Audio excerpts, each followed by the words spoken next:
The eviction notice trembled in Zara's hands as she stood outside her family's small apartment, watching her mother cry into her hands while her little brother Tommy asked why all their things were in boxes on the sidewalk. The paper felt like it weighed 1,000 pounds, but it was nothing compared to the crushing weight in her chest as she realized this was really happening. They had nowhere to go, no money left, and winter was coming fast.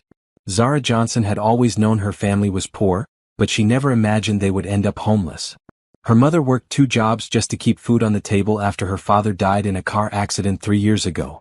The medical bills from his time in the hospital had eaten up their savings, and now even the small apartment they called home was being taken away. "Mama, what are we going to do?" Zara whispered, wrapping her arms around her mother's shaking shoulders. At 22, she felt like she should have answers, should be able to fix this somehow. But her job at the local diner barely paid enough to help with groceries, let alone rent. Her mother looked up with red, swollen eyes.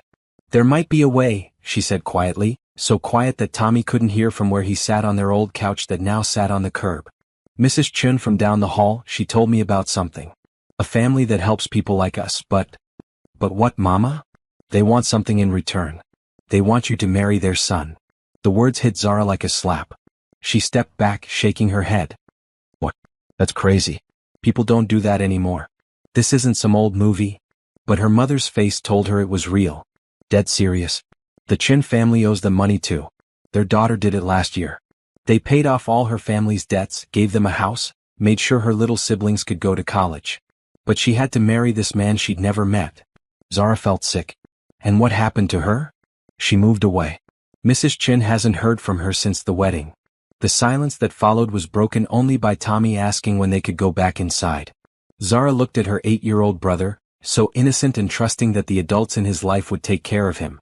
He didn't understand that they were about to be sleeping in their car, if they were lucky enough to keep it. "Who are these people?" Zara asked, her voice barely working. "The Blackwood family. They own half the businesses in the city. Adrian Blackwood is the son. He's 28 and needs a wife for some business reasons. His father said he doesn't care who, as long as she's young and can play the part." Zara had heard of the Blackwoods. Everyone in their neighborhood had. They owned the shopping centers, the apartment buildings, even the bank that had foreclosed on their home. They were the kind of rich that regular people only saw in magazines or on TV. "I can't do this, Mama. I can't marry a stranger." Her mother took her hands. "I know, baby. I know it's not fair. But look around us. Look at Tommy. If we don't do something, he'll be sleeping on the street tonight. Social services will take him away from us. At least this way you'll be safe and we'll have a home." Zara turned away, unable to look at the desperation in her mother's eyes. She walked to the end of the block and back, trying to think of any other option. She could ask her friends for help, but they were all struggling too. She could try to get a loan, but who would lend money to someone with no credit and no collateral? She could look for a better job, but that would take time they didn't have. When she came back, her mother was holding a business card. "Mrs. Chin gave me this. If you want to meet with them, they're expecting your call today." Zara took the card with shaking fingers. It was thick, expensive paper with gold lettering that read Blackwood Enterprises, and had a phone number at the bottom. Just holding it made her feel small and powerless. What if he's terrible to me? What if he hurts me? Mrs. Chin said her daughter never complained about being hurt. Just that she was lonely. The Blackwoods have a reputation to protect. They wouldn't let anything bad happen to you where people could see. That wasn't exactly comforting, but it was something. Zara looked at Tommy, who was now playing with his toy cars on the sidewalk like this was all just a big adventure. He trusted her to make the right choice. He trusted the adults to keep him safe. "If I do this," Zara said slowly, "you have to promise me you'll take care of yourself. Get your health checked, stop working so many hours, make sure Tommy stays in school." "Does that mean?" "It means I need to make a phone call." The number rang 3 times before a crisp, professional voice answered. "Blackwood Enterprises, how may I help you?" "This is Zara Johnson. I'm calling about the arrangement." "One moment please." The hold music was classical and expensive sounding, nothing like the tinny radio in their apartment. After what felt like forever, a man's voice came on the line. "Miss Johnson, this is Richard Blackwood. I understand you're interested in discussing a business proposal with my family." Business proposal. Like she was applying for a job instead of selling herself into marriage. "Yes, sir. My family needs help and I was told you might be able to provide it in exchange for services." "Indeed. Are you available to meet this afternoon?" We prefer to handle these matters quickly and discreetly. Zara looked at her mother, who nodded encouragingly. Yes, I can be there. Excellent. My driver will pick you up at 3 p.m. Please dress appropriately. We'll be discussing terms that will affect the rest of your life. The line went dead before Zara could ask what appropriately meant or where they were going. She looked down at her worn jeans and faded t-shirt, then at her mother's worried face. What did I just do, Mama? You did what you had to do to save this family. Your father would be proud of you. But as Zara watched a black sedan pull up exactly at 3 p.m., she wondered if her father would really be proud, or if he would be heartbroken that his daughter had to sacrifice herself to fix the problems he'd left behind.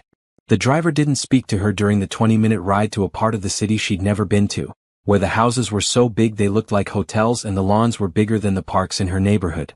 The Blackwood mansion sat behind iron gates that opened automatically as they approached. Zara had never seen anything like it except in movies. It was white stone with tall columns and windows that sparkled in the afternoon sun. Gardens stretched out on both sides, perfectly maintained and beautiful in a way that seemed almost fake. As she walked up the marble steps to the front door, Zara realized there was no going back now. Whatever happened in the next hour would change everything. She thought about Tommy playing with his cars on the sidewalk and took a deep breath. She could do this. She had to do this. The door opened before she could knock, revealing a woman in a black dress who looked like she worked there. Miss Johnson? Please follow me. Mr. Blackwood is waiting in the study. The inside of the house was even more impressive than the outside. The ceiling was so high Zara had to crane her neck to see it, and everything was decorated in gold and deep red colors that screamed money. Her worn sneakers made no sound on the thick carpet as she followed the woman down a hallway lined with paintings that probably cost more than her family's yearly income. The study was a room full of dark wood and leather chairs, with books covering every wall from floor to ceiling. A man in his 50s sat behind a desk that looked like it could seat 12 people for dinner. He was wearing a suit that probably cost more than Zara's family made in 6 months. Miss Johnson, please sit. I'm Richard Blackwood, and I believe we have some business to discuss. As Zara settled into the leather chair across from him, she realized she was about to negotiate the sale of her own life. The thought made her stomach turn, but she kept her face calm. Tommy was counting on her. Her mother was counting on her. She couldn't let them down now. Richard Blackwood studied Zara with cold gray eyes that seemed to see right through her. She tried not to fidget in the massive leather chair, but everything about this room made her feel small and out of place. The silence stretched on until she wondered if she was supposed to speak first. You're younger than I expected, he finally said, making notes on a paper in front of him. How old are you exactly? 22, sir. Education. I graduated high school. I was going to go to college, but... She trailed off, not wanting to explain how her father's death had ended those dreams. But financial circumstances prevented it. Yes, I'm aware of your family's situation. Quite dire, from what I understand. Heat rushed to Zara's cheeks. It was humiliating to have this rich man discussing her poverty like she wasn't even there. We've had some bad luck, but we're good people. Hard-working people. I'm sure you are. Hard work alone doesn't pay the bills, unfortunately. That's why you're here. He opened a folder and spread several papers across the desk. These are the terms of the arrangement. Your family's debts will be paid in full. Your mother and brother will be moved to a suitable home in a good neighborhood. Your brother's education will be funded through college, including any graduate school he may wish to pursue. Zara's eyes widened. All of that. In exchange for a marriage contract with my son Adrian. The marriage will last a minimum of 2 years. During that time you'll live in his home, attend social functions as his wife, and present a convincing image of a happy couple to the public. What about after 2 years? You'll be free to divorce with a substantial settlement. Enough to ensure you never have to worry about money again. Or you may choose to remain married, if the arrangement proves satisfactory to both parties. It sounded too good to be true. There had to be a catch. What's he like? Your son. Richard's expression grew cooler. Adrian is a successful businessman who prefers to keep his personal life private. He's not interested in a traditional marriage based on romance and sentiment. He needs a wife for business purposes, and you need financial security. It's a practical arrangement that benefits everyone involved. But what if we don't get along? What if he doesn't like me? Adrian's personal preferences are irrelevant. He understands his obligations and you'll understand yours. As long as you fulfill your part of the contract, there won't be any problems. The way he said it made Zara nervous. What exactly are my obligations? Richard slid a thick document across the desk. It's all detailed here. You'll live in Adrian's home, attend public events as his wife, and maintain the appearance of a stable marriage. You'll dress appropriately for your position, learn proper etiquette, and never discuss the true nature of your arrangement with anyone outside this family. Zara picked up the contract and tried to read it, but the legal language was confusing and intimidating. Can I take this home to look at it? I'm afraid not. These documents are confidential. You'll need to make your decision today. Today? But this is my whole life we're talking about. Miss Johnson, let me be clear about your situation. Your family will be homeless tonight. Your mother owes money to people who aren't as patient as I am. Your brother's future depends on the decision you make in the next hour. I'm offering you a solution that will solve all of these problems permanently. The weight of it all crashed down on Zara again. She thought about Tommy's trusting face, about her mother crying in the hallway. Can I meet him first? Your son. Richard checked his watch. Adrian will join us shortly. He's just finishing a business call. As if summoned by his words, the study door opened and a man walked in. Zara's breath caught in her throat. Adrian Blackwood was nothing like what she'd expected. He was tall and lean, with dark hair and green eyes that seemed to burn right through her. He was handsome in the way that made her feel awkward and tongue-tied, but there was something cold about him that made her want to shrink back into her chair. "Father," he said, nodding to the older man before turning those intense eyes on Zara. "This is her." The way he said it, like she was a piece of furniture being delivered, made Zara's temper flare. "I'm sitting right here. You can talk to me directly." Adrian's eyebrow rose slightly, like he was surprised she'd spoken. "Can you handle the social requirements? Public speaking, formal dinners, charity events?" "I can learn." "Can you follow instructions without arguing?" "Depends on the instructions." The temperature in the room seemed to drop 10 degrees. Richard cleared his throat. "What my son means is that the role of Mrs. Blackwood comes with certain expectations. You'll need to be adaptable." Adrian moved to the window, looking out at the perfectly manicured gardens. "How do I know she won't become a problem? Try to turn this into something it's not?" Now Zara was getting angry. "Look, I don't want to marry a stranger any more than you do. But I need to take care of my family, and apparently you need a wife for some reason. Can we at least try to be civil about it?" Adrian turned back to her, and for just a moment she thought she saw something almost like approval in his eyes. "Civil? Yes, I think we can manage civil." "Adrian, show Miss Johnson to the garden while I prepare the final paperwork," Richard said. "Give her a chance to see what she'd be gaining." Adrian held the door open for her, and Zara followed him through the house and out onto a stone terrace that overlooked the most beautiful garden she'd ever seen. There were roses and fountains and pathways that curved around perfectly trimmed hedges. It was like something from a fairy tale. "It's beautiful," she said without thinking. "My mother designed it before she died. She said everyone should have a place where they could find peace." There was something in his voice that made Zara look at him more carefully. For just a moment, the cold mask slipped and she saw something raw and sad underneath. "How old were you when she died?" 15. "I'm sorry. I lost my father 3 years ago. It's hard." Adrian's face closed off again. "We should go back inside. The paperwork will be ready." As they walked back through the house, Zara tried to imagine living here, waking up in one of those grand bedrooms, eating meals in the formal dining room she'd glimpsed. It was more luxury than she'd ever dreamed of, but it felt cold and empty, like a museum instead of a home. Back in the study, Richard had several documents laid out. "The financial arrangements for your family have been completed. Your mother and brother will be moved to their new home tomorrow. Your brother will start at St. Andrew's Preparatory School on Monday." Zara's head spun. "Tomorrow? But what about saying goodbye? What about my job?" "Your employment has been terminated with appropriate compensation. As for goodbyes, you'll see your family at the wedding next week." "Next week?" Zara's voice came out as a squeak. "We prefer not to delay these arrangements. Adrian has business commitments that require a stable personal situation." Zara looked at Adrian, who was staring out the window again like none of this concerned him. "Don't I get any say in this?" "You can say no," Richard replied calmly. "But your family situation won't change. The eviction notice stands, the debts remain due, and your brother will be enrolled in public school in whatever neighborhood you can afford." Which was no neighborhood at all. Zara closed her eyes and tried to think. A week wasn't enough time to adjust to any of this, but maybe no amount of time would be enough. She was either going to do this or she wasn't. "If I sign this, what happens tonight? Where do I go?" "You'll stay here, of course." We'll need to prepare you for your new role. There's much to learn about being a Blackwood. The idea of staying in this cold, perfect house with these cold, perfect people made her stomach turn. But the alternative was watching her family fall apart. I need to call my mother. I need to explain. Of course. But remember, the details of this arrangement are confidential. Your family will know you married for love and security. Nothing more. Zara picked up the pen with shaking fingers. As she signed her name on line after line, she felt like she was signing away everything that made her who she was. When it was done, Richard collected the papers with satisfaction. Welcome to the family, my dear. Mrs. Chen will show you to your room. Dinner is served at 7 sharp.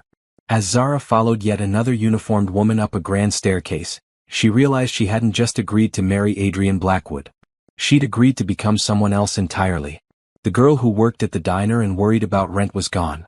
In her place was Mrs. Adrian Blackwood, whoever that was supposed to be. The bedroom they gave her was bigger than her family's entire apartment, with its own bathroom and a closet that was already filled with clothes in her size. Everything was beautiful and expensive and cold, just like the rest of the house. Zara sat on the edge of the massive bed and called her mother. Mama? It's done. I signed the papers. Her mother's sob of relief came through the phone clearly. Thank you, baby. Thank you for saving us. But as Zara hung up and looked around her new prison, she wasn't sure she'd saved anyone. She just traded one kind of suffering for another. Zara woke up in silk sheets that probably cost more than her old monthly rent, but she'd never felt more out of place in her life. The morning light filtered through curtains that reached from floor to ceiling, casting everything in a golden glow that should have been beautiful but felt more like being trapped in a jewelry box. A soft knock on the door interrupted her thoughts. Come in, she called, pulling the covers up to her chin. An older woman in a crisp uniform entered carrying a silver tray. Good morning, Mrs. Blackwood. I'm Mrs. Patterson, the head housekeeper. I've brought your breakfast and your schedule for the day. Mrs. Blackwood. The name still felt foreign and wrong. Thank you, but I usually just have coffee and toast. Mrs. Patterson set the tray on a small table by the window, revealing eggs Benedict, fresh fruit, and pastries that looked like they came from a fancy bakery. Mr. Richard has arranged for you to meet with several instructors today. Etiquette, proper speech, social protocols. You'll need to be ready for public appearances as soon as possible. Zara's stomach sank. What kind of public appearances? There's a charity gala this Saturday. Your first official event as Mrs. Adrian Blackwood. The press will be there, so everything must be perfect. The thought of facing reporters and cameras made Zara feel sick. What if I mess up? What if I say the wrong thing? That's why we're starting your training immediately. Mrs. Vanderbilt will be here at 9 for deportment, followed by Mr. Chen for speech coaching, and then Mrs. Romano for wardrobe consultation. After Mrs. Patterson left, Zara picked at her breakfast and stared out the window at the gardens. They were beautiful, but she noticed there were high walls around the entire property. Was that to keep people out or to keep her in? Her phone buzzed with a text from her mother. Tommy loves his new room. Thank you so much, sweetheart. We love you. The message was followed by a photo of Tommy grinning as he sat at a real desk in what looked like a bright, cheerful bedroom.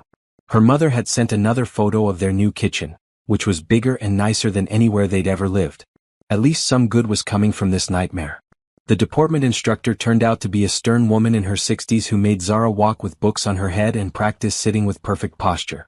A Blackwood woman never slouches, she said for the 100th time. Your posture reflects on the entire family. The speech coach was even worse. He made her repeat tongue twisters and recorded her voice, playing it back and pointing out every flaw. Your accent is too common. You sound like you're from the streets instead of society. We need to refine your speech patterns immediately. By the time the wardrobe consultant arrived, Zara felt like her head was spinning.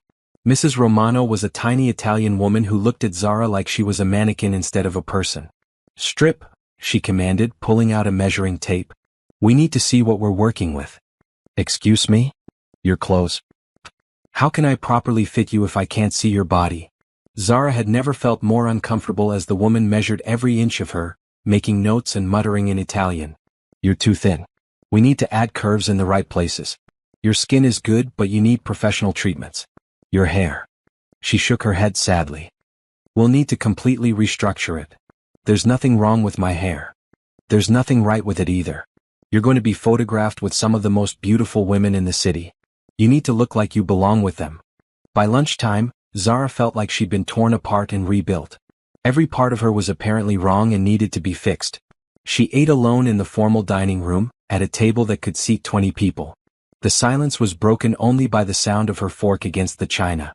"How are the lessons going?" Zara jumped, not having heard Adrian enter the room. He looked impossibly perfect in a dark business suit, his hair perfectly styled and his expression perfectly unreadable. "Humiliating," she answered honestly. "Apparently everything about me is wrong and needs to be changed." "Not everything." He sat across from her, which somehow made the enormous table feel even bigger. "You stood up for yourself yesterday. Most people are too intimidated to do that. I was terrified. But you did it anyway. That's something." It was the first almost nice thing he'd said to her. "Why do you need a wife anyway? You're rich, good-looking, successful. Couldn't you find someone who actually wanted to marry you?" Adrian's face went cold again. "My personal life is not your concern. Your job is to play the part convincingly. Nothing more." "Right. Sorry I asked." They finished lunch in silence. Afterward, Adrian disappeared back to whatever important business he had, and Zara was left to more lessons. Dancing, table manners, small talk with society ladies. By the time dinner came around, she was exhausted and overwhelmed. Dinner was served in the same silent dining room, with Adrian at one end of the table and Zara at the other. They might as well have been eating in different rooms. Every time she tried to start a conversation, he answered with one word or just a nod. "This is ridiculous," she finally said. "If we're supposed to convince people we're happily married, shouldn't we at least be able to have a conversation? We're not in public right now. So you're just going to ignore me whenever we're alone?" "I'm not ignoring you. I'm giving you space to adjust." "I don't need space. I need to understand what I've gotten myself into. I need to know what you expect from me." Adrian set down his fork and looked at her directly for the first time since they'd sat down. "I expect you to learn what you're being taught. I expect you to look and act like someone who belongs in my world. I expect you to never embarrass me or my family in public. And I expect you to remember that this is a business arrangement, nothing more. What if I can't do it? What if I'm not good enough for your world?" "You'll have to be. Too much depends on it." "Like what? What's so important about this marriage?" But Adrian was already standing, his dinner barely touched. "I have work to do.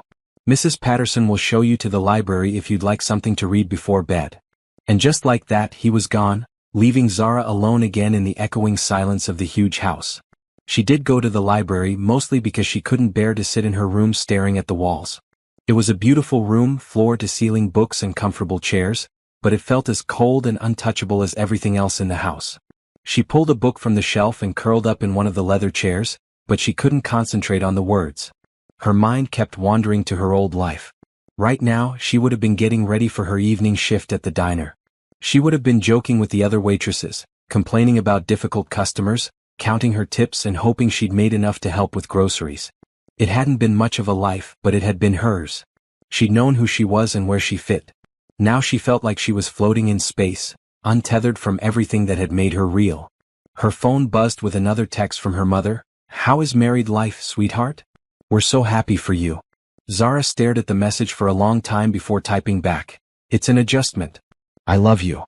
That night, she lay in the enormous bed staring at the ceiling and wondering what she'd done. The house was so quiet she could hear her own heartbeat. In her old apartment, there had always been noise. Cars on the street, neighbors talking, Tommy practicing his reading out loud. The sounds of life happening all around her. Here, there was nothing but silence and the weight of expectations she didn't know how to meet. She was trapped in a golden cage and she was starting to wonder if she'd made the biggest mistake of her life. But then she thought about Tommy in his new room, about her mother not having to work 2 jobs anymore, about the future her sacrifice had bought them. Maybe her happiness didn't matter as much as their security. She just had to survive long enough to figure out how to live in this strange new world, with this cold, distant man who was now her husband in name only. 2 years seemed like forever, but she'd made a promise to her family and to herself. She would find a way to make this work even if it stressed her. The charity gala was a disaster from the moment Zara stepped out of the limousine. The dress Mrs. Romano had chosen was beautiful but felt like a costume. The shoes were so high she could barely walk, and the jewelry was so heavy it made her neck ache. But none of that compared to the terror she felt when she saw the crowd of photographers waiting outside the hotel. "Remember, smile but don't show too much teeth," Adrian murmured as he helped her out of the car. "Stand up straight, hold my arm, and don't say anything unless someone asks you a direct question." The camera flashes were blinding. People shouted questions at them that Zara couldn't even understand over the noise. Adrian guided her through the crowd with a practiced smile, looking completely comfortable while she felt like she was drowning. Adrian, over here. How does it feel to be married? Mrs. Blackwood, tell us about your dress. When's the honeymoon? Zara tried to smile like Mrs. Vanderbilt had taught her, but her face felt frozen. Every step was careful and deliberate because she was terrified of tripping in the ridiculous shoes. By the time they made it inside the hotel, her hands were shaking. You did fine, Adrian said quietly as they walked into the ballroom. I felt like I was going to throw up. It gets easier. But the evening was just beginning. The ballroom was full of people who all seemed to know each other, all dressed in clothes that cost more than most people made in a month. The women looked like they'd stepped out of magazines and the men looked like they owned the world. Which, judging by the conversations Zara overheard, many of them actually did. Adrian, darling. A woman in a silver dress that probably cost more than a car swept over to them. You must introduce me to your beautiful wife. Caroline, this is Zara. Zara Caroline Ashford. Caroline looked Zara up and down like she was inspecting a piece of art she wasn't sure was authentic. How lovely to meet you, dear. Tell me, where did you and Adrian meet? I don't believe I know your family. Zara felt heat rush to her cheeks. They hadn't prepared for this question. We met through mutual friends. Oh, which friends? I know simply everyone in Adrian's circle. Adrian stepped in smoothly. You know how I value my privacy, Caroline. Shall we talk about tonight's cause instead? But Caroline wasn't done. Of course, darling. But I'm just so curious about your romantic story. It's so sudden, your marriage. Some people are saying it's quite mysterious. Some people should mind their own business, Adrian replied, but his smile never wavered. After Caroline finally moved on, Adrian's grip on Zara's arm tightened. Be more careful.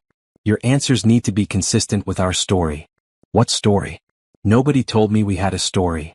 We met at a charity event 2 years ago, dated quietly, and married in a small ceremony because we wanted privacy. Memorize that. The rest of the evening was a blur of introductions, forced conversations, and questions Zara wasn't prepared for. She felt like everyone was watching her, judging her, trying to figure out if she belonged. The worst part was that they were right to be suspicious. She didn't belong here, and it showed in every awkward pause and uncertain smile. During dinner, she listened to conversations about vacation homes in the Hamptons, private schools for children, and charity boards she'd never heard of. She tried to eat the fancy food that looked more like art than something you were supposed to put in your mouth, but her stomach was too twisted with anxiety to keep much down. You're not eating, Adrian observed quietly. I'm not hungry. You need to at least pretend. People notice everything. Zara wanted to scream. People notice everything, stand up straight, don't show your teeth, memorize the story, be someone you're not. The pressure was crushing her. The breaking point came during the dancing portion of the evening. Adrian led her onto the dance floor for what was supposed to be a romantic moment for the cameras, but Zara had never learned to dance properly and the shoes were killing her feet. Just follow my lead, Adrian said as he pulled her into his arms. But following his lead was harder than it sounded when she was terrified of stepping on his feet or falling down in front of everyone. She stumbled twice, and each time she felt Adrian's frustration even though his expression never changed. Relax, he said through gritted teeth. You're stiff as a board. I can't do this, she whispered back. Everyone's staring at us. Because we're supposed to be in love. Try to look like you don't hate me. The words hit her like a slap. She looked up at his face, so handsome and cold and completely unreadable, and something inside her just broke. She couldn't pretend anymore. She couldn't smile and nod and play the part of the happy wife when she felt like she was disappearing a little more every day. I need some air, she said, and before Adrian could stop her, she was walking quickly toward the exit. She made it to the hotel balcony before the tears started. 2 weeks of trying to be someone else, 2 weeks of criticism and correction and feeling like nothing she did was good enough, all came pouring out at once. There you are. Zara turned to find Adrian standing in the doorway, his face dark with anger. Do you have any idea what you just did? Walking away from me in the middle of our dance, in front of everyone? I couldn't breathe in there. You couldn't breathe? You have one job, Zara. One job. Look happy, act like you love me, and don't embarrass me. How hard is that? Harder than you think. The words came out louder than she intended. You want me to act like I love you? You barely speak to me. You treat me like I'm some kind of employee instead of your wife. You are an employee. That's exactly what you are. The words cut deeper than Zara expected. She wiped her eyes with the back of her hand, trying to salvage what was left of her makeup. Fine. Then treat me like one. Give me clear instructions, tell me what you expect, and stop acting like I should just magically know how to be someone I'm not. Adrian's expression softened slightly. You're right. I should have prepared you better for tonight. But running away isn't the answer. We have to go back in there and finish this. I don't think I can. You have to. Too many people are watching, and if this marriage looks fake, it affects more than just us. Zara looked at him through her tears. What aren't you telling me? Why is this marriage so important to you? For a moment she thought he might actually answer her. Something flickered in his eyes, something that looked almost vulnerable. But then his walls went back up. That's not your concern. Can you pull yourself together enough to get through the rest of the evening? Zara nodded, even though she felt empty inside. She let him lead her back into the ballroom, where they made their excuses about needing some fresh air and finished the evening with frozen smiles and careful words.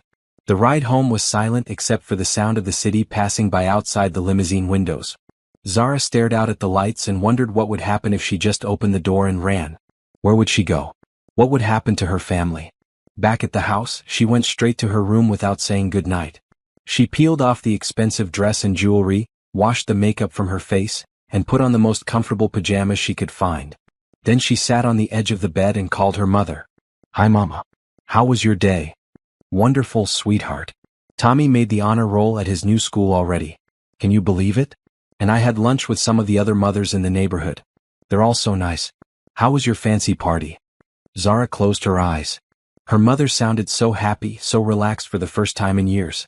It was fine. I'm just tired. I'm sure it's a lot to adjust to, living in that big house with all those important people. But you're strong, baby. You can handle anything. After she hung up, Zara sat in the silence of her beautiful empty room and wondered if her mother was right. Maybe she wasn't strong enough for this. Maybe she was going to crack under the pressure and ruin everything for everyone. She was still sitting there an hour later when she heard a soft knock on her door. Come in, she said, expecting Mrs. Patterson. Instead, Adrian stepped into the room. He changed out of his tuxedo into jeans and a sweater, and somehow that made him look younger and less intimidating. I wanted to apologize, he said, staying near the door like he wasn't sure he was welcome. I shouldn't have called you an employee. That was cruel. Zara looked up at him in surprise. Oh. And I should have prepared you better for tonight. The questions, the scrutiny, all of it. I'm used to it, but I forgot that you're not. Thank you, she said quietly. Adrian hesitated, then moved closer. Can I ask you something? Why did you really agree to this marriage? I know about your family's debts, but there had to be other options. Zara was quiet for a long moment. Have you ever been really poor? Not just middle class having to budget, but actually poor? Where you count every dollar and still can't make ends meet? He shook his head. Then you can't understand. When you're that desperate, when your little brother might end up in foster care because you can't keep a roof over his head, you'll do anything. Even marry a stranger. I'm sorry, Adrian said, and he sounded like he meant it. I didn't realize how hard this has been for you. Every day I feel like I'm pretending to be someone else. Like the real me is disappearing a little more. I don't know how to be the person you need me to be. Adrian sat down in the chair across from her bed, keeping a careful distance between them. What if I told you that you don't have to disappear? What if we found a way for you to be yourself while still fulfilling the contract? Is that possible? I don't know. But maybe we could try to figure it out together. It was the first real conversation they'd had since she'd moved into the house. For just a moment, Zara felt a tiny spark of hope.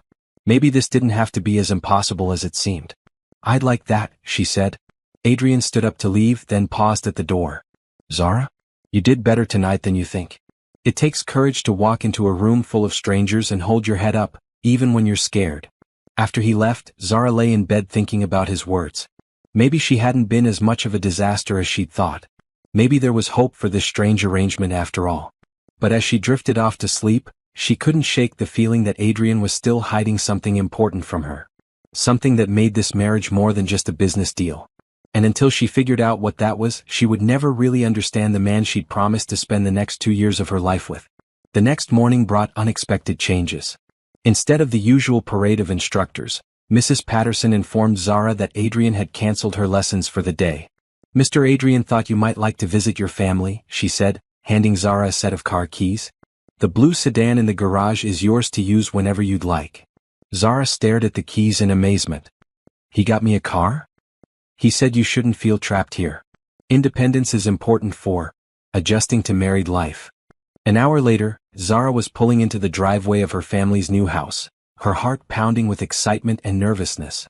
She hadn't seen them since the wedding, which had been a small, awkward ceremony with just the immediate families present. The house was beautiful. Not mansion beautiful like the Blackwood estate, but warm and welcoming in a way that made Zara's chest tight with emotion. There was a front porch with flowers in pots, and she could see curtains in the windows that she recognized from their old apartment. Zara? Tommy came flying out the front door and launched himself into her arms. At 8 years old he was getting too big to pick up, but she hugged him tight anyway. Look at you. You've grown a foot since I saw you last week. Have not. But look at my new room.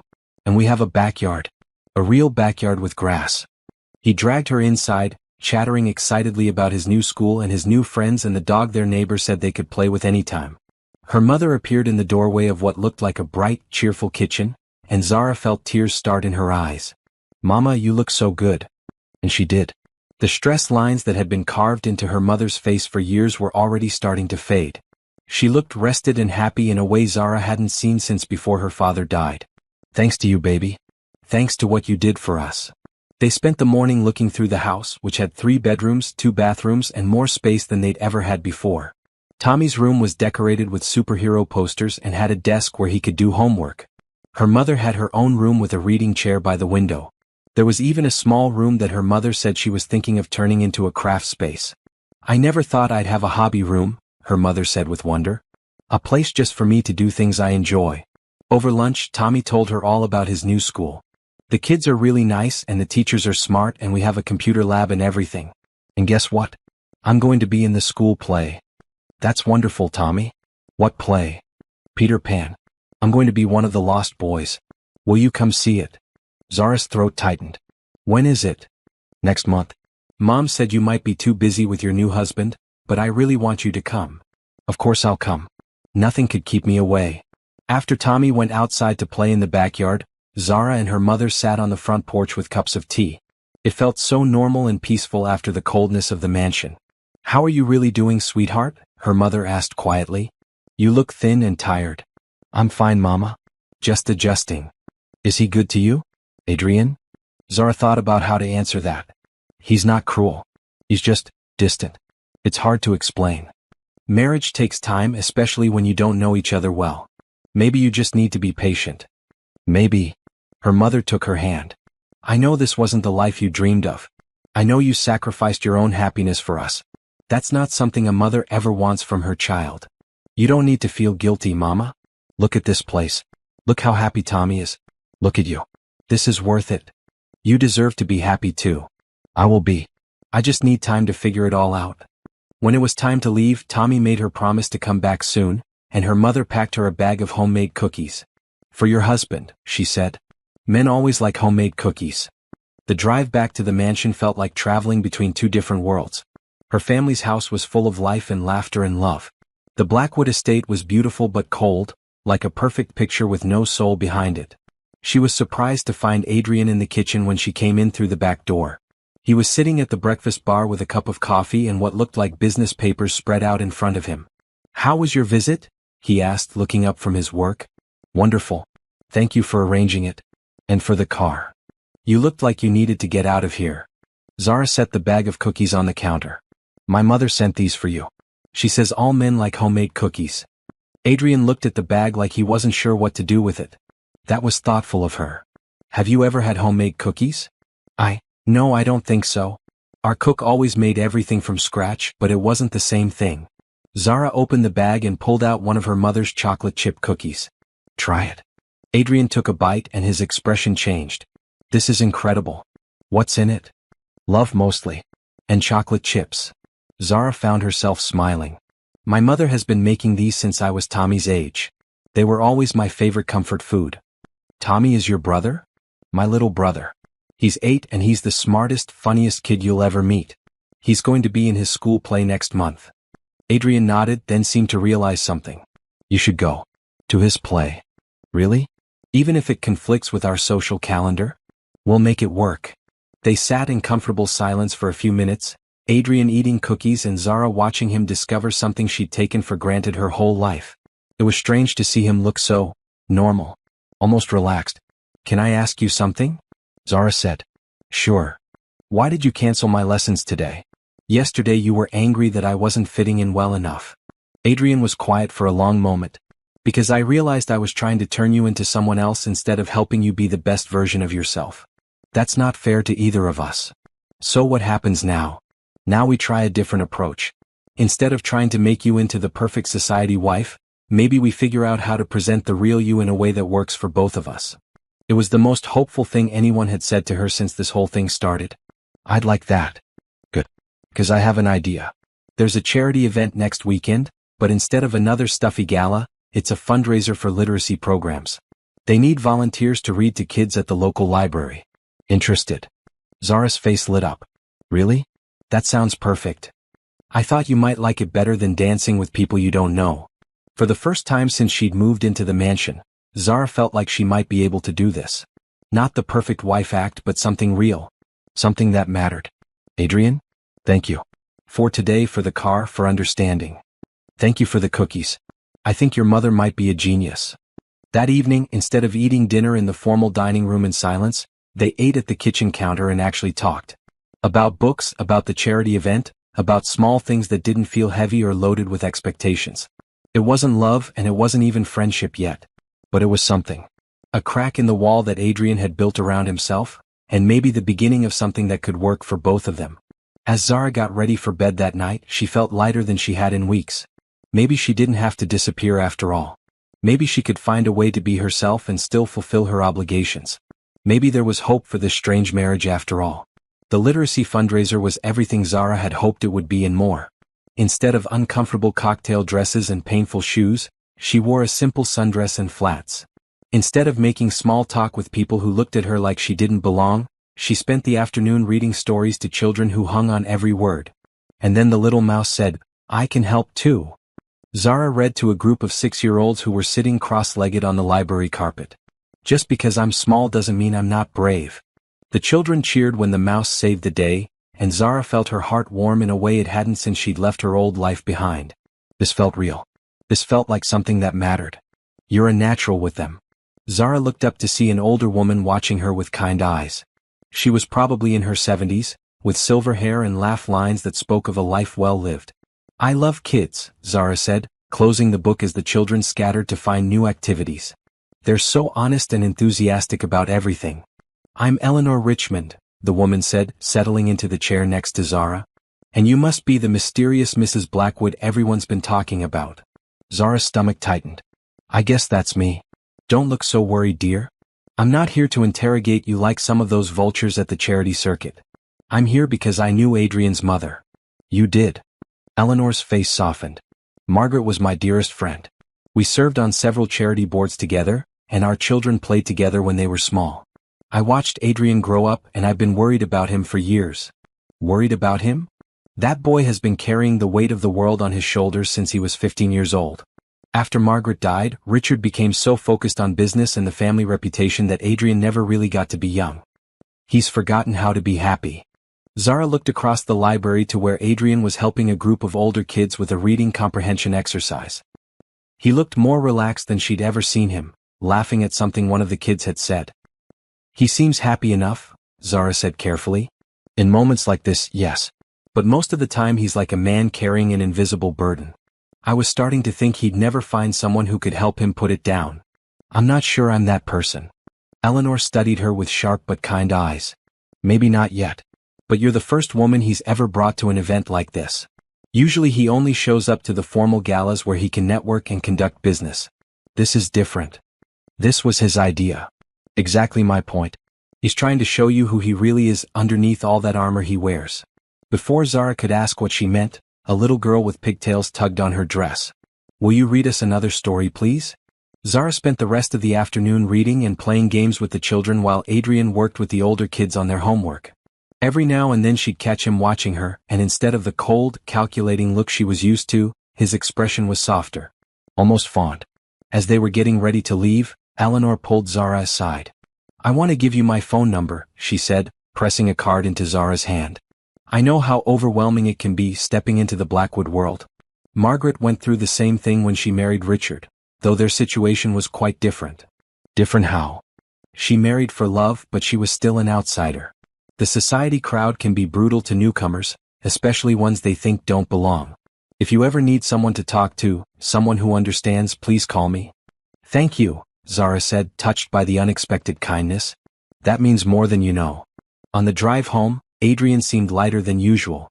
You were amazing today, he said. Those kids adored you. I had fun. Real fun for the first time since. She trailed off, not wanting to remind him of how miserable she'd been. Since you moved in with us. I know. I'm sorry about that. It's getting better. Eleanor seemed to take to you. She told me she knew your mother. Adrian's hands tightened slightly on the steering wheel. Eleanor and my mother were very close. She's been like a grandmother to me since Mom died. She seems lovely. She is. She's also one of the few people who isn't afraid to tell my father exactly what she thinks of his decisions. There was something in his tone that made Zara look at him more carefully. She's worried about you. Eleanor worries about everyone. It's her nature. But Zara could tell there was more to it than that. Adrian, can I ask you something? And will you give me an honest answer? He glanced at her. Depends on the question. Why did you really need to get married? I know it's not just about having someone to take to parties. There's something else, isn't there? For a long moment, she thought he wasn't going to answer. Then he pulled into the driveway of the mansion and turned off the car, but made no move to get out. My father is getting older, he said finally. The board of directors has been questioning whether he should remain as CEO, especially after some business difficulties last year. They want to see stability in the family. A settled heir who can take over when the time comes. And being married makes you look more stable? Being married to the right kind of woman does. Someone who fits the image they want for the company. But I don't fit that image. I'm nobody from nowhere with no connections or social standing. Adrian turned to look at her directly. You're kind, genuine, and you care about things that matter. You made those kids light up today just by paying attention to them. That's worth more than all the social connections in the world. It was the nicest thing he'd ever said to her. Thank you. Besides, he added with a slight smile, you're learning to fit the image when you need to. You just haven't learned to be comfortable with it yet. That evening they had dinner together in the small breakfast nook instead of the formal dining room. It felt almost normal, like they were actually getting to know each other instead of just playing roles. Tell me about your family, Zara said as they shared leftover Chinese takeout that Adrian had surprised her by bringing home. Not much to tell. My father built the company from nothing, my mother tried to keep us all human, and I've been preparing to take over since I was old enough to read financial reports. That sounds lonely. It was practical. Someone has to carry on the family business. But what do you want to do?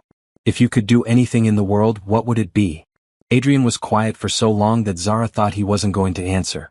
I used to want to be a teacher, he said finally. Like today working with those kids. But that's not realistic for someone in my position. Why not?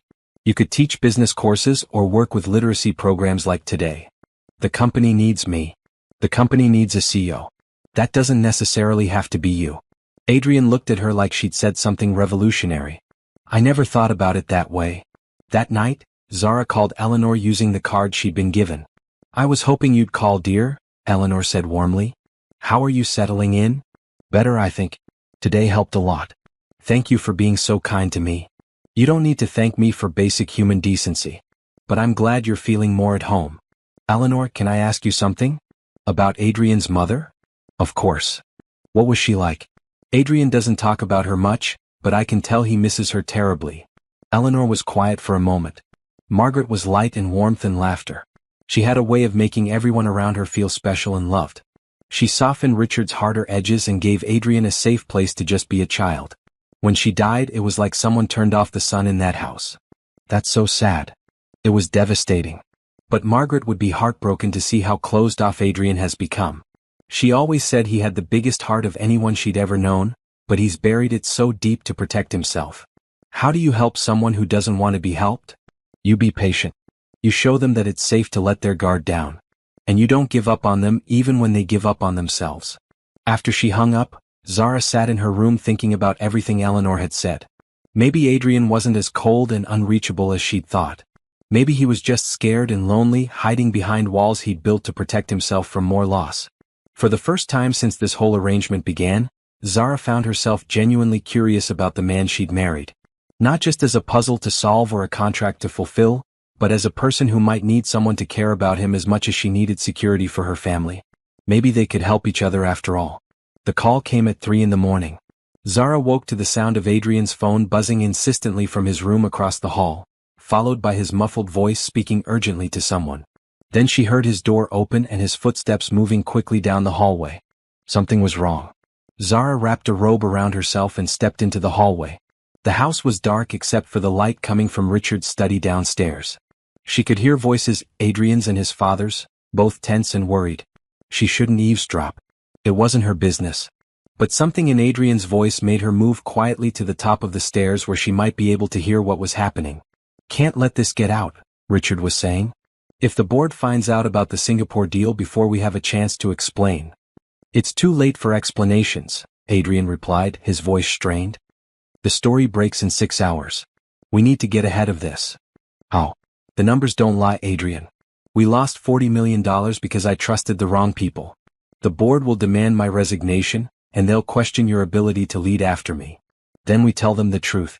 We made a mistake, we've learned from it, and we're implementing new oversight procedures to make sure it never happens again. You think they'll accept that? After everything that's happened this year?" There was a long silence. Then Adrian said, "If they don't, then maybe it's time to consider other options." "Other options?" "This company is our legacy, Adrian. 4 generations of Blackwoods have built this empire. I won't be the one to lose it. And I won't be the one to destroy my life trying to hold on to something that might already be gone." Zara heard footsteps approaching the stairs and quickly ducked back into her room, closing the door softly behind her. Her heart was pounding. $40 million lost?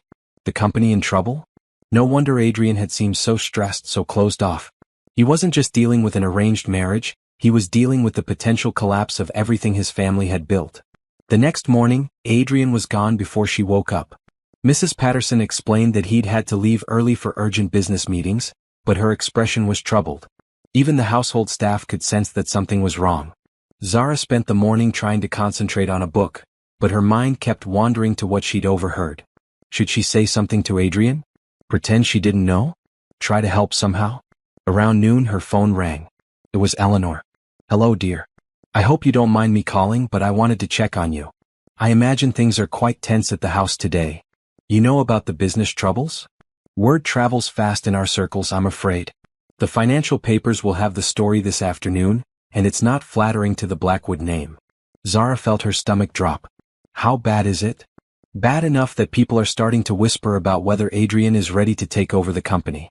Some are saying Richard should step down and bring in outside management." "What does that mean for Adrian?" "It means his position is more precarious than ever. The board will be watching his every move, looking for any sign of weakness or instability. Including his marriage to a girl from the wrong side of town who couldn't even make it through a charity gala without falling apart." Zara suddenly understood why this marriage was so important, and why Adrian had been so desperate for it to look perfect. "Eleanor, I need to ask you something, and I need you to be completely honest with me." "Of course. This marriage, it's not just about looking stable for the board, is it? There's something specific they need from me." Eleanor was quiet for a moment. "You're more perceptive than I gave you credit for." "What is it?" "The Singapore deal that went bad, it was with a company owned by the Chin family. The same family that arranged your marriage." Zara felt the pieces clicking into place. "They arranged my marriage as part of some kind of business deal?" "Not exactly. The Chens owed money to some very dangerous people after the Singapore deal collapsed. Richard offered to cover their debts in exchange for their help arranging Adrian's marriage. They knew about your family's situation through Mrs. Chen. So I was basically traded to cover someone else's business mistake? I'm afraid it's more complicated than that. The board doesn't know about the connection between your marriage and the Singapore deal. If they found out, it would look like the Blackwoods were using marriage to cover up business failures. That would be the end of Adrian's career." Zara sank into a chair, her head spinning. "And if our marriage falls apart or looks fake? It raises questions about why Adrian married you so suddenly, which could lead to them discovering the truth about the business arrangements. So if I fail at being the perfect wife, I don't just embarrass Adrian. I destroy his entire future. I'm sorry, dear. I thought you should know what you're really dealing with." After Eleanor hung up, Zara sat in the empty mansion trying to process everything she'd learned. Adrian wasn't just cold and distant because he didn't care about her. He was carrying the weight of his family's legacy, his company's future, and the secret of how their marriage had really come about. No wonder he seemed so stressed all the time. No wonder he'd been so angry when she couldn't play the part perfectly. The stakes were higher than she'd ever imagined. Her phone buzzed with a text from her mother. Saw the news about Adrian's company. Hope everything is okay. Love you. Even her family was going to be affected by this scandal. If Adrian lost his position, what happened to the money that was supporting her mother and Tommy? What happened to Tommy's education, their house, their future? Zara made a decision. She couldn't just sit in this house feeling sorry for herself while Adrian fought for everything that mattered to both their families. She might not be the perfect society wife, but she was smart and determined, and she cared about more than just herself. She called Adrian's office, but his assistant said he was in meetings all day and couldn't be reached. So she got in her car and drove to the Blackwood Enterprises building downtown. The lobby was buzzing with activity, reporters, employees, people in expensive suits who looked like lawyers or board members. Zara had never felt more out of place, but she walked to the reception desk with as much confidence as she could manage. I'm here to see Adrian Blackwood. I'm his wife. The receptionist looked flustered. Mrs. Blackwood. I'm sorry, but Mr. Adrian is in emergency board meetings. He left strict instructions not to be disturbed. This is important. Can you at least tell him I'm here? Before the receptionist could answer, Zara heard her name being called. She turned to see Adrian walking quickly across the lobby toward her, his face a mixture of surprise and concern. Zara, what are you doing here? I needed to see you. I know about Singapore. I know about the chance. I know why you really needed to marry me. Adrian's face went pale. He took her arm and guided her quickly toward the elevators. Not here. Too many people listening. They rode up to his office in silence, but Zara could feel the tension radiating from him. Once they were alone with the door closed, he turned to face her. How much do you know? Enough. Eleanor told me about the business connection, and I overheard you and your father talking last night. Adrian sank into his desk chair and put his head in his hands. I should have told you from the beginning. I should have been honest about what you were walking into. Why weren't you? Because I was ashamed. Because I didn't want you to know that your life was being used as collateral for my family's mistakes. Because I was afraid you'd walk away if you knew the truth. Zara moved closer to his desk. And now? Now I'm afraid you'll walk away because you do know the truth. Adrian, look at me. He raised his head, and she saw exhaustion and worry and fear in his eyes. For the first time since she'd met him, he looked completely vulnerable. I'm not walking away, she said firmly. We're in this together whether we planned it or not. So stop trying to handle everything alone and let me help. How can you help? This is business, board politics, things you don't understand. I understand people. I understand what it's like to fight for your family. And I understand that we're stronger together than we are apart. For a long moment, Adrian just stared at her. Then something in his expression shifted. The walls he'd kept up between them started to come down. The board meeting is tomorrow, he said quietly. They're going to decide whether to keep my father as CEO or bring in outside management. If they vote him out, my chances of ever running this company are basically zero. Then we make sure they don't vote him out. How? I don't know yet. But we figure it out together. Adrian stood up and walked around his desk until he was standing directly in front of her. Why are you doing this? Why do you care what happens to me or my family's company? Zara looked up at him, this man who had been a stranger just weeks ago but who was now tied to her future in ways she was only beginning to understand. Because you're my husband, she said simply. And because I'm starting to think that maybe this arrangement could be something more than just a business deal if we let it. For the first time since she'd known him, Adrian smiled. Not the polite, public smile he wore to events, but a real smile that reached his eyes and transformed his entire face. I think I'd like that, he said. And for the first time since this whole crazy situation began, Zara thought that maybe, just maybe, they had a real chance at making this work. The next morning, Zara woke up with a plan. It wasn't a perfect plan, and it definitely wasn't something she'd learned in any of her etiquette lessons, but it was real and it came from her heart. That had to count for something. She found Adrian in his study at 6 a.m., surrounded by papers and looking like he hadn't slept at all. He was wearing the same clothes from yesterday, and there were dark circles under his eyes. Have you been up all night? She asked, setting a cup of coffee next to his elbow. Couldn't sleep.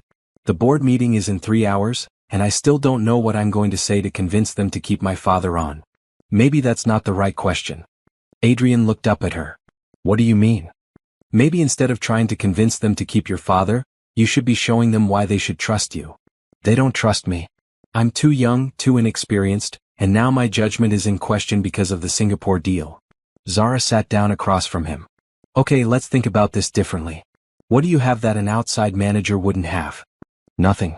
They'd bring in someone with more experience, better connections, a proven track record. But they wouldn't have your heart. Heart doesn't run a business, Zara. Doesn't it? Yesterday at the library, you were amazing with those kids because you cared about them. You weren't thinking about profit margins or business strategies. You were thinking about making a difference. Adrian was quiet, considering her words. What if, Zara continued, instead of focusing on the Singapore deal as a failure, you presented it as a learning experience that led to something better? What if you showed them that the Blackwood Company isn't just about making money, but about making a positive impact? The board doesn't care about positive impact. They care about quarterly profits. Some of them do. But what about the others? Eleanor told me your mother served on charity boards with several of the board members' wives. These are people who understand that business can be about more than just money.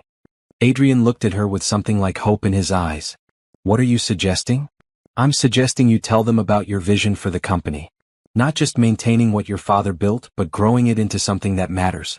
Show them the literacy program you want to expand, the education initiatives you've been thinking about, the community partnerships that could set Blackwood Enterprises apart from every other corporation.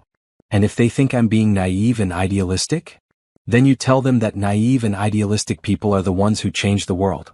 And that you'd rather run a company that means something than one that just makes money. Adrian stood up and started pacing. It's risky. If it doesn't work, I'll look like a dreamer instead of a businessman. And if it does work, you'll look like a leader instead of just another CEO. He stopped pacing and looked at her directly. You really think this could work? I think you're incredible when you let people see who you really are. I think the board needs to see the man I saw yesterday with those kids, not the man who's been trying to be what he thinks they want. Adrian was quiet for a long moment. Then he said, there's something else. Something I need to tell you before the meeting. Zara felt her stomach tighten. What? If this doesn't go well today, if the board votes no confidence in my father and brings in outside management, there's a good chance I'll lose my position entirely. Which means I won't be able to fulfill my end of our contract. What does that mean exactly? It means your family's financial security might not be as guaranteed as we promised. It means this whole arrangement might fall apart. Zara took a deep breath. Are you asking me to leave? I'm asking you what you want to do if everything goes wrong. You didn't sign up to be married to an unemployed former executive. No, I signed up to be married to you. For better or worse, isn't that how the vows go? Those were just words, Zara. Legal formalities. Were they? She stood up and moved closer to him. Because somewhere along the way this stopped being just a business arrangement for me. I care about what happens to you. I care about your dreams and your family and your future. And I think you care about me too. Adrian's expression softened. I do care about you. More than I expected to. More than I should. Then stop trying to protect me from your problems and let me stand beside you while we face them together. Even if we lose everything? We won't lose everything. We'll have each other. And that's not nothing. Adrian stepped closer to her, close enough that she could see the flecks of gold in his green eyes. When did you become so wise? When I married a man who was worth fighting for. He reached up and touched her face gently, like he was memorizing it. I think I'm falling in love with you, Zara Johnson Blackwood. I think I already fell, she whispered back. This time when he kissed her, it wasn't for show or for cameras. It was real and soft and full of promise. It was the first kiss of their real marriage, the one that was about more than contracts and obligations. When they broke apart, Adrian rested his forehead against hers. Whatever happens today, I want you to know that marrying you was the best decision I've ever made. Even if it was for all the wrong reasons. It wasn't for the wrong reasons. It was for family. There's never anything wrong with fighting for family. 2 hours later, Zara sat in the waiting area outside the Blackwood Enterprises boardroom, her heart pounding as she listened to the muffled voices from inside.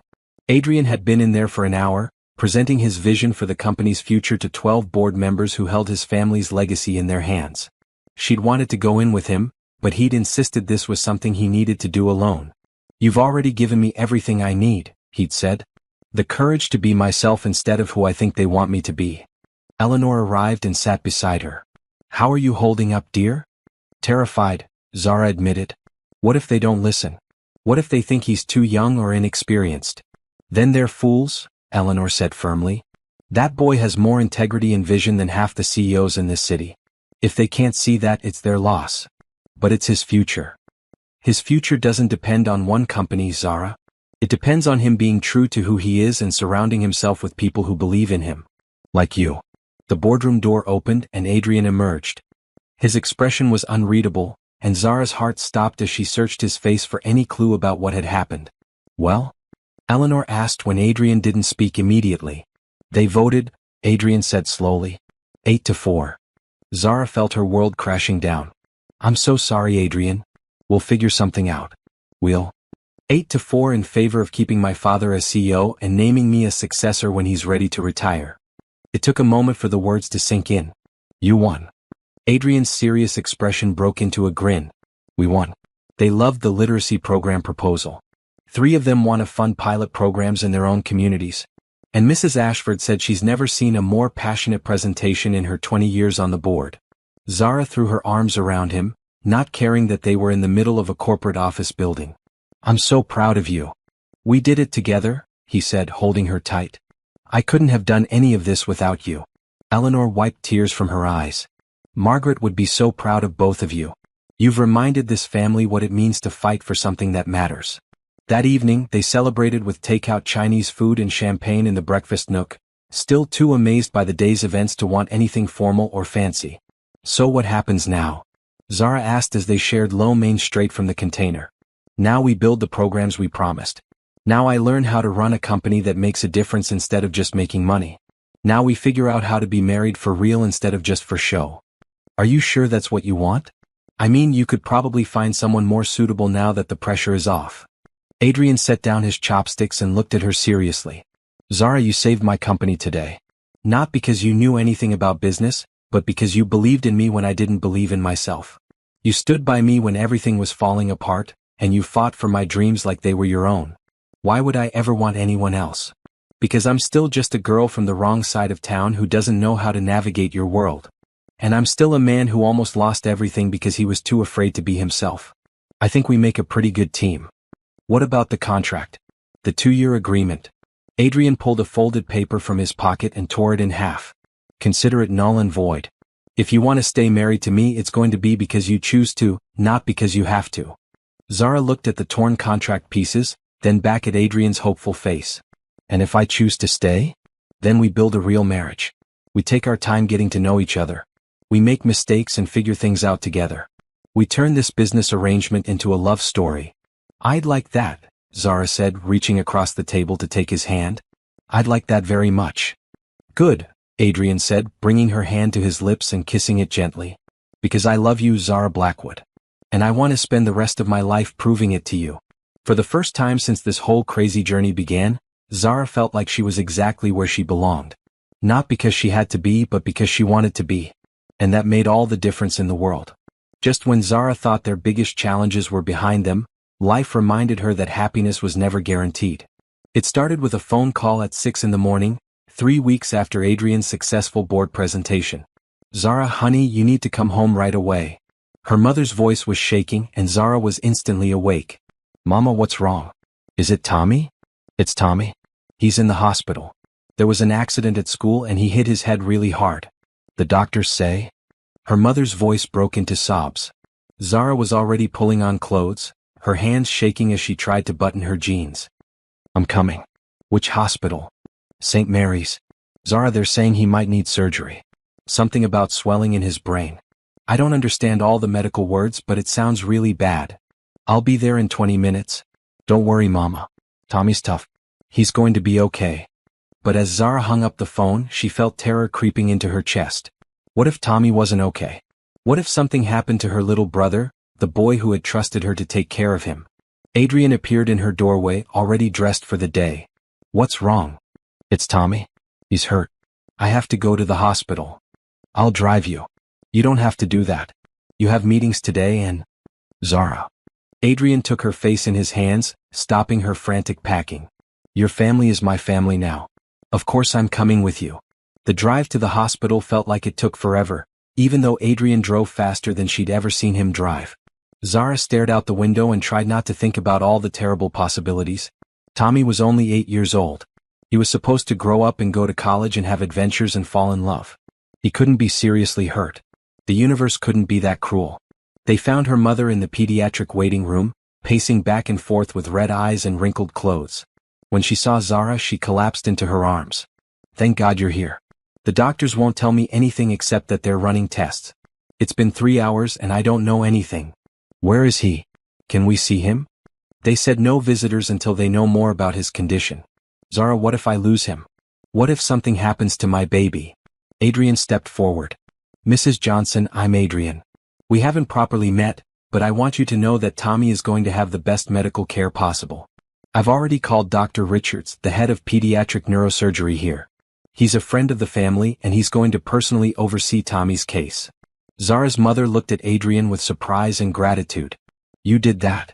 Family takes care of family. That's what we do. Just then, a doctor in scrubs approached them. Mrs. Johnson? I'm Dr. Martinez. I've been treating your son. How is he? Is he going to be okay? Dr. Martinez sat down beside them. Tommy has a severe concussion and some swelling in his brain. We're monitoring him closely, but right now we're taking a wait-and-see approach. The next 24 hours will tell us a lot about how he's going to recover. Can we see him? Zara asked. He's sleeping right now, but you can see him for a few minutes. I should warn you that he has a lot of tubes and monitors attached to him. It looks scary, but everything is helping him heal. Tommy looked so small in the hospital bed, dwarfed by all the medical equipment surrounding him. His face was pale except for a dark bruise on his forehead, and he was so still that Zara had to watch his chest rise and fall to convince herself he was breathing. Hey little man, she whispered, taking his hand. I'm here now. You're going to be okay. Her mother sat on the other side of the bed, stroking Tommy's hair. I keep thinking about how excited he was this morning talking about the science project he was working on. He was so proud of himself for getting an A on his math test. What if he doesn't remember any of that when he wakes up? He will, Zara said firmly. Tommy's the smartest kid I know. He's going to be fine. But as the hours passed, Zara's confidence started to waver. Tommy didn't wake up.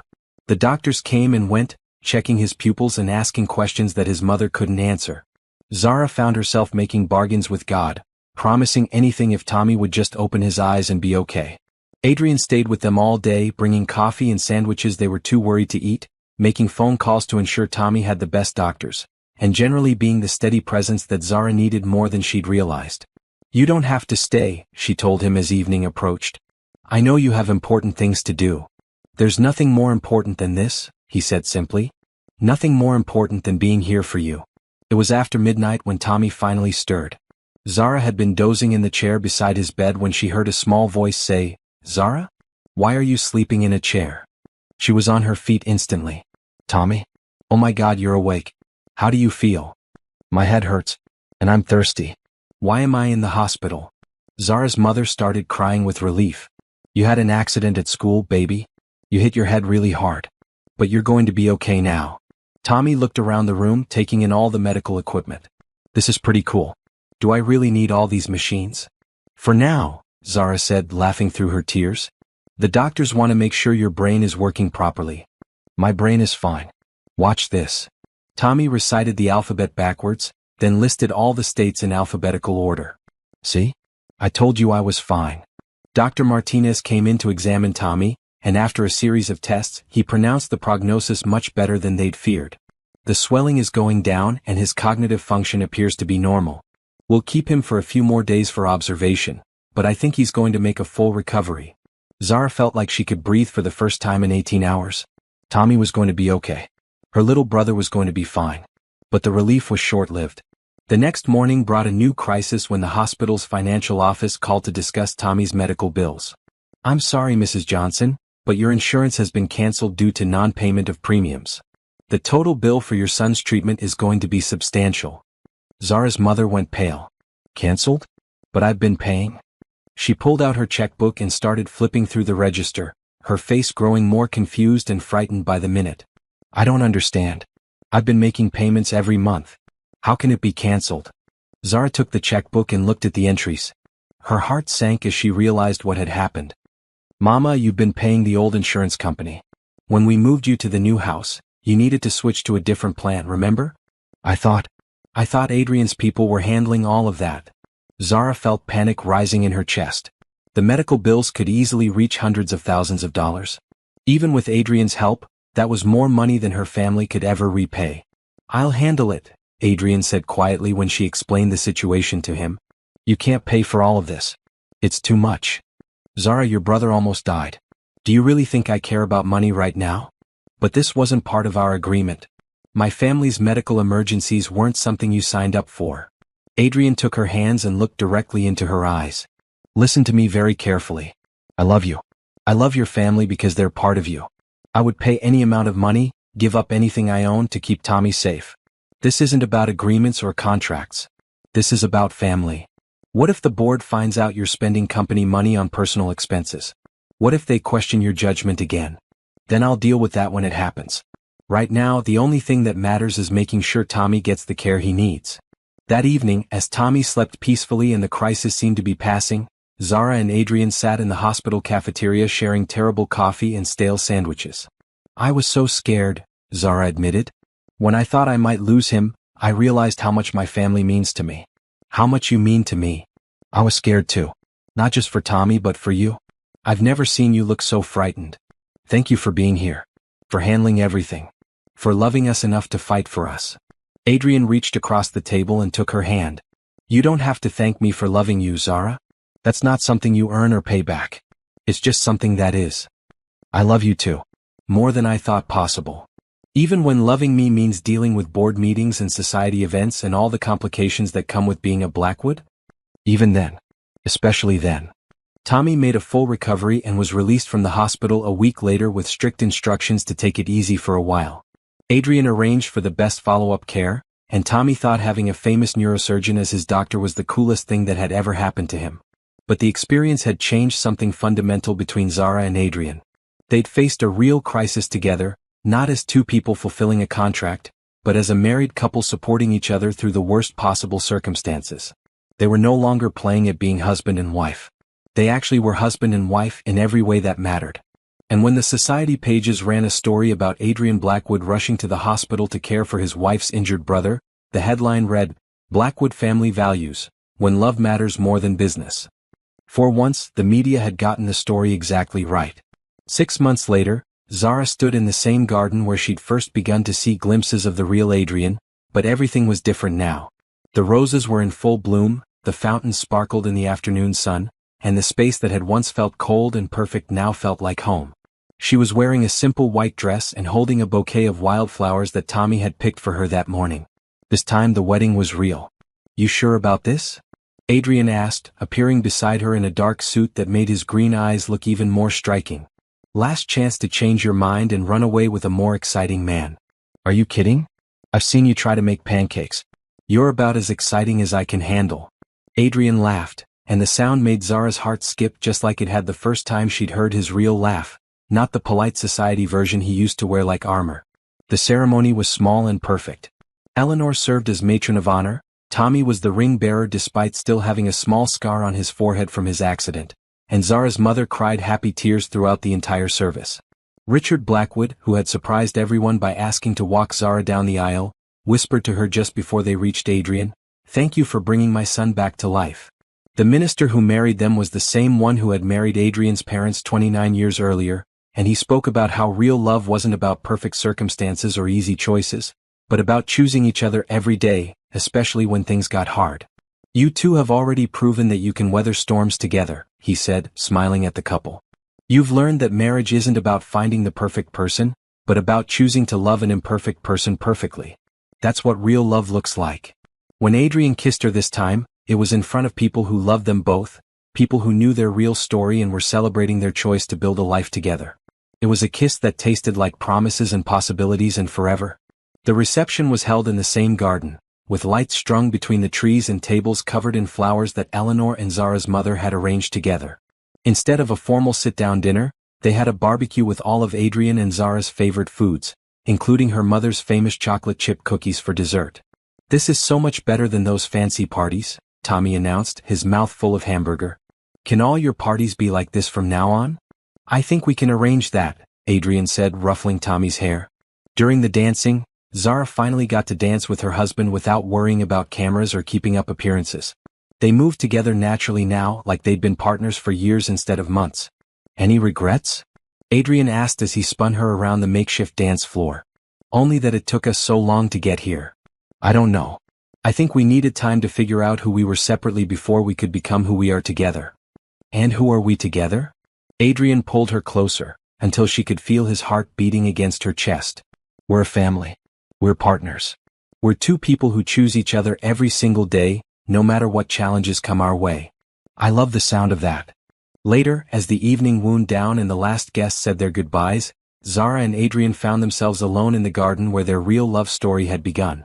The lights twinkled overhead like stars, and the air was warm and sweet with the scent of roses. "So what happens now?"